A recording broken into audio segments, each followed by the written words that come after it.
एक तरफ जहां किसान और युवा आज पेश होने वाले बजट पे टकटकी लगाए बैठे हैं, वहीं एक और किसान है जो यहाँ धरने पर बैठा है। दोनों में बहुत फ़र्क होता है, क्योंकि कुछों को आश होती है लेकिन कभी वो आस एक असफलता भी बन जाती है, और ऐसी उदाहरण के साथ कोठड़ा में देखने के मिला। नमस्कार, मैं ताराचंद और आप देख रहे हैं नवलगढ़ एक्सप्रेस। फिलहाल मैं मौजूद हूँ श्री सीमेंट फैक्ट्री के मुख्य द्वार पे, जहाँ आप देख सकते हैं कुछ दिनों से एक धरना जारी है। विभिन्न मांगे हैं लेकिन मांगों की ओर कोई ध्यान है वो नहीं दिया जा रहा। यहाँ जो धरने पे मौजूद लोग हैं और कुछ किसान और युवा मौजूद हैं, मैं उनसे भी बातचीत करूँ आखिरकार उनकी मांगे क्या है, जिन मांगों को लेकर ये धरने पर बैठे हैं। श्री सीमेंट संघर्ष समिति के नाम से जिन्होंने आने वाली 3 फरवरी को एक महान, यूँ कहें कि किसान सभा का आयोजन है वो किया है, क्या उनकी प्रमुख मांगे हैं और किस प्रकार ये सभा का आयोजन है वो किया जा रहा है, क्या रूपरेखा तैयार हो चुकी है। बातचीत करने के लिए कुछ किसान और युवा मेरे साथ मौजूद हैं, मैं उनसे बातचीत करता हूँ। और इसी धरने पर बैठे प्रताप पूनिया मेरे साथ मौजूद हैं, जिन्होंने हमेशा ही किसान और युवाओं की आवाज़ उठाई है। प्रताप जी, स्वागत आपका नवलगढ़ एक्सप्रेस। बहुत बहुत धन्यवाद आपके चैनल का और आपका कि आप यहाँ इसे मंच पे आए और आपने किसानों और युवाओं की आवाज़ को पुरजोर तरीके से रखा। लंबा संघर्ष बीत चुका है लेकिन ना प्रशासन कोई ध्यान दे रहा है, ना कोई कंपनी ध्यान दे रही। अगर कोई सबसे ज़्यादा प्रभावित हुआ है तो वो किसान और युवा है। क्या लगता है, क्योंकि बजट है उस पर भी आस लोगों को, किसान और युवाओं की आश है, दूसरी ओर किसान यहाँ बैठा है। किसानों को और युवाओं को बजट में तो बम्पर बजट दिया जाता है। ये कहा जाए कि उस बजट के अंदर किसानों के लिए करोड़ों रुपए निकाले जाएंगे, युवाओं के लिए इतनी नौकरियां निकाली जाएंगी, लेकिन जब वो बजट 12 महीने निकलता है तब लोगों को समझ में आता है कि किसानों को तो कुछ मिला ही नहीं। और एक चीज़ यहाँ टोकूंगा, क्या वो बजट श्री सीमेंट फैक्ट्री के द्वारा पहले भी दिया गया था यहीं के युवाओं और किसानों को? क्या वो बजट और ये बजट बहुत अंतर है मेरे हिसाब से इस बजट? हाँ, बिल्कुल बिल्कुल, इस बजट में भी बहुत अंतर है। अब मैं युवाओं की बात आती है तो आप बजट में नौकरियां निकलती हैं। आज बजट की जब बात चली है तो राजस्थान सरकार युवाओं को रोज़गार के लिए सरकारी नौकरियां निकालेंगी, लेकिन आप भी पिछले 4 साल से ये देख रहे हो कि एक युवा नौकरी की तैयारी करता है, घर छोड़कर वो कोचिंगों में जाता है, अपने एक एक पैसे से वो अपने पिता की उस मेहनत के लिए काम करता है, और लास्ट में जब वो पेपर देने के लिए जाता है तब उसे पता चलता है कि उसका पेपर आउट हो गया। तो ये 4 साल से जो ये सरकार खेल खेल रही है, पहले तो इन्होंने किसानों के साथ में ये खेल खेला और अब तो इन्होंने युवाओं को भी नहीं बख्शा। एक खेल यहाँ की एक फैक्ट्री ने भी खेला था। जब आ रही थी तो वादे तो कर रही थी कि यहाँ के लोगों और किसानों को मुआवजा भी देंगे जो ज़मीन ले रहे हैं, और यहाँ के युवाओं को रोज़गार भी देंगे। क्या वो वादा ही रहा? क्योंकि जिसके बदौलत आप मेरे हिसाब से आज यहाँ धरने पर बैठे हैं, क्या ऐसी परिस्थितियाँ बन गई क्योंकि किसान और युवाओं को एकत्रित होकर आज जो फैक्ट्री आई है उसके मुख्य द्वार पर है वो बैठना पड़ा है? आज कोई भी इंसान अपना घर छोड़ के, कोई भी व्यक्ति हो, चाहे वो राजनीतिक हो चाहे वो सामाजिक व्यक्ति हो, जब उसको प्रताड़ित किया जाता है, जब वो प्रताड़ित होता है इस प्रशासन के द्वारा, इस समाज के द्वारा, तब जाकर कोई व्यक्ति अपनी अभिव्यक्ति एक धरने के रूप में लोगों तक पहुंचाता है। पिछले 13 रोज से हमारा ये धरना जारी है, और ये धरना कोई व्यक्ति विशेष के खिलाफ नहीं है, ये उस शासन के खिलाफ है जो यहाँ के लोगों को शोषण कर रहा है, जो यहाँ के किसानों को शोषित कर रहा है, यहाँ के युवा की जो मांग है उसको शोषित किया जा रहा है। श्री सीमेंट कंपनी, जिसको एक विकास का नाम दिया गया इस नवलगढ़ के राजनीति के परिप्रेक्ष्य में भी देखा जाए, लेकिन यहाँ के लोगों ने इस विकास को एक्सेप्ट तो किया, लेकिन यहाँ के लोगों को मिला क्या? इस विकास के नाम पर क्या मिला? इस विकास के नाम पे यहाँ पे बेरोजगारी मिली। इस विकास के नाम पर यहाँ सिर्फ और सिर्फ इस कंपनी से होने वाला प्रदूषण मिला। वायु प्रदूषण यहाँ होगा, ध्वनि प्रदूषण यहाँ होगा। आने वाले समय में इस रोडों पर इतने ट्रोले आवागमन करेंगे कि आने वाले समय में दिन के 1 से 2 या 3 एक्सीडेंट भी होंगे इस रोड पे। तो ये कहीं ना कहीं ये विकास दर नहीं है, ये इस विनाश की ओर हमारा ये नवलगढ़ जाता हुआ दिख रहा है।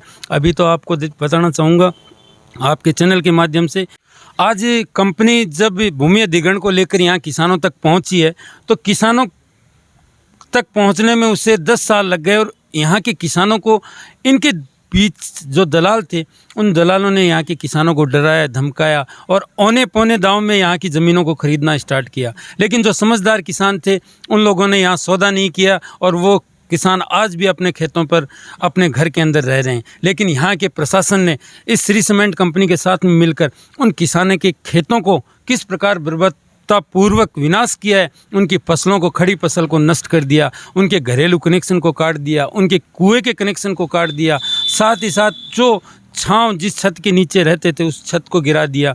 तो इस प्रशासन ने जो जिनकी नैतिक जिम्मेदारी थी कि यहाँ की जनता की देखभाल करना, वो अपनी नैतिक जिम्मेदारी से हट गए और सभी ने दलाली के रूप में इस कंपनी की दलाली करना स्टार्ट कर दिया।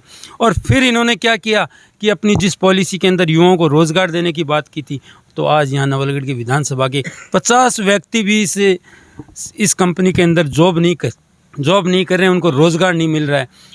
बात करूंगा मैं यहाँ CSR फंड की। CSR फंड को यहाँ के आस पड़ोस के गांव में लगाना चाहिए था, उनको कहीं भी किसी भी गांव में नहीं लगाया गया। केवल कुछ व्यक्ति विशेष, मैं तो सीधा ये कहना चाहूँगा कि यहाँ का जिसको राजा बनाया गया, जिसको शासक बनाया गया, जिसको विधायक बनाया गया, उसकी जिम्मेदारी थी ये। आज ये मंच हमें लगाने की कहाँ ज़रूरत थी? ये मंच किसानों और युवाओं के लिए उस विधायक को लगाना चाहिए था जिसको नवलगढ़ की जनता ने अपनी आँखों पर सिरमौर करके बिठाया था।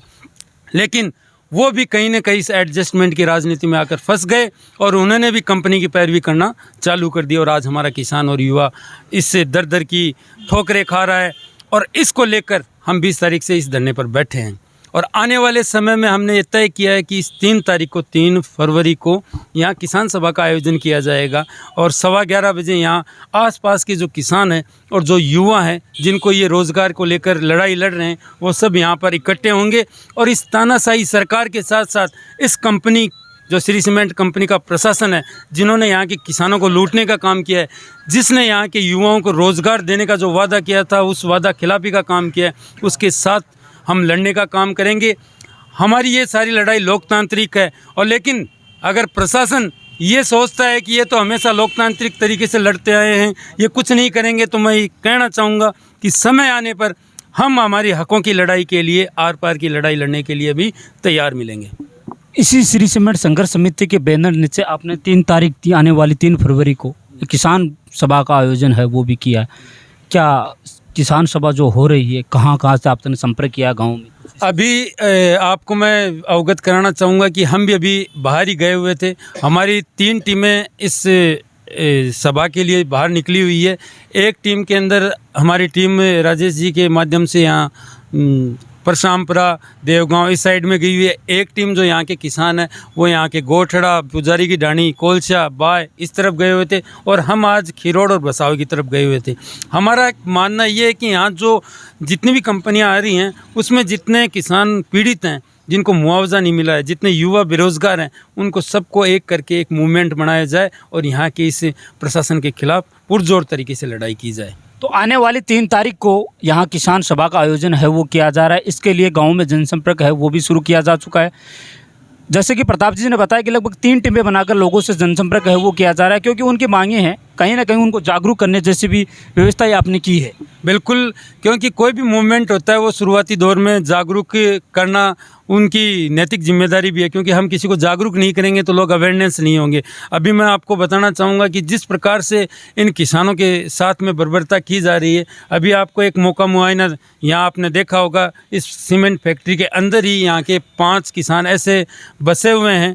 लगभग 8 से 10 घर यहाँ मौजूद थे, उसमें से 5 या 7 किसान अभी वहाँ बसे हुए हैं, जिसके चारों तरफ इन कंपनी वालों ने क्या कर दी, 4 दीवारी खींच दी और उनको इस तरीके से रोज़ाना प्रताड़ित किया जा रहा है कि आपको स्वयं को ये ज़मीन छोड़ के जानी पड़ेगी और आपको मुआवजा आप तय नहीं करोगे, मुआवजा हमें जो मन में आएगा वो मुआवजा दिया जाएगा। तो ये कहीं ना कहीं ये एक ऐसी पॉलिसी है जिससे यहाँ के किसान को प्रताड़ित करके ये ज़मीन छीनी जा रही है। ये भूमि अधिग्रहण नहीं किया जा रहा है, ये यहाँ के लोकल नेता को साथ में लेकर, यहाँ के प्रशासन को साथ में लेकर इन किसानों के साथ में अत्याचार किया जा रहा है, दुर्व्यवहार किया जा रहा है, जिसको हमारी संघर्ष समिति और हम युवा कतई बर्दाश्त नहीं करेंगे। इसके लिए पुरजोर तरीके से ये लड़ाई लड़ने के लिए हम तैयार हैं। और हम यही नहीं कहेंगे, हम ये भी कहेंगे, हम 13 दिन में हताश नहीं हुए हैं।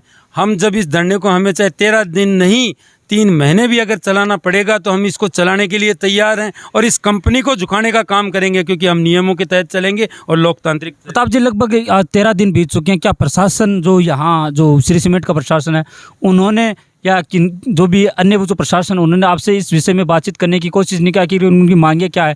क्या कंपनी ने आपकी मांगों की ओर अभी तक कोई ध्यान नहीं दिया गया?